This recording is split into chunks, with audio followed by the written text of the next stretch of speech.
So, as you know, Fonterra has announced it's axing 523 jobs to save $60 million a year, as I say, in survival mode. It comes as global prices plummet. To paint the realistic but very grim picture, in April 2013, whole milk powder was selling globally for more than $5,000 a tonne. It has now fallen to just a fraction over $1,800 a tonne. So what else should the dairy giant be looking at to revamp? Joining me now is Waikato University Professor of Agribusiness, Jacqueline Rowarth. Jacqueline, great to have you on the program again. Are Fonterra doing the right thing? I think they should have done it 3 years ago when the prices were high.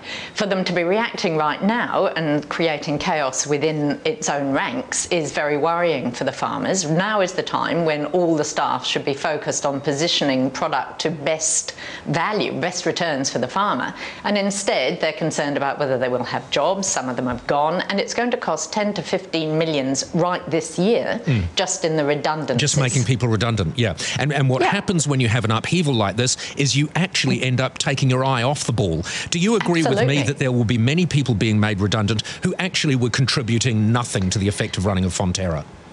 That is the perception. And when you get rid of 523 positions, and to be able to say that the company will continue functioning without that number of people is an indication either that they weren't contributing or that there are going to be future ramifications when other people try to cover them and find they can't do the job. So they might well be rehired. And there are many, many stories of that happening in any big reorganisations, in any big company. And quite often rehired on more favourable conditions and for more money. Yes. Oh, yes. The great irony.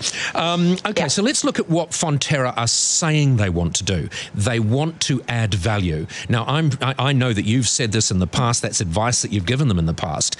Are up to that job, do you think?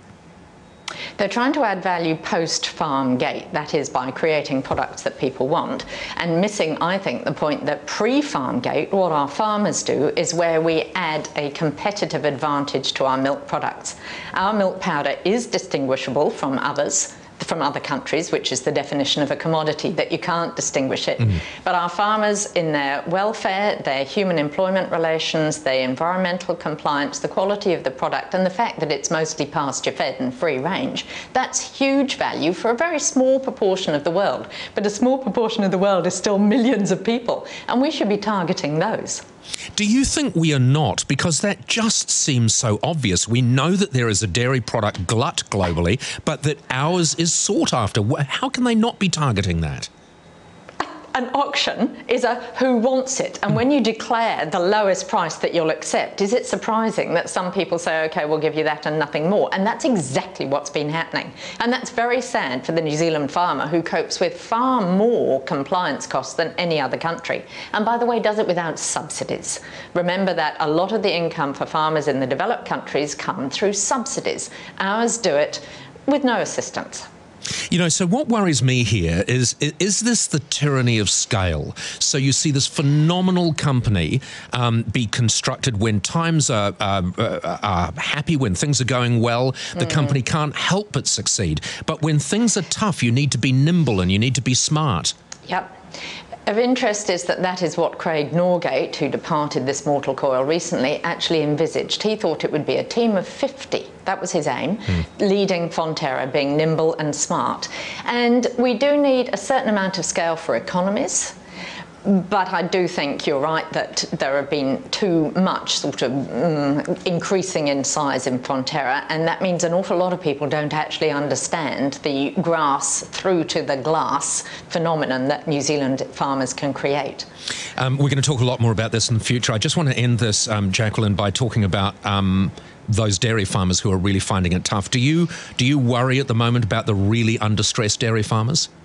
Hugely. The cost of production are greater than the income that they're getting. I think that we need immediately to look at the OCR, the interest rates that they're being charged, but I also want all the councils, and therefore assistance from the national government, with a little n, to say that some of the compliance costs that they're facing are not adding value to the business, and those are considerable. Great suggestion, Jacqueline. Thank you so much for joining us. Jacqueline Rowarth, Waikato University Agribusiness Professor. Some very, very sensible observations there.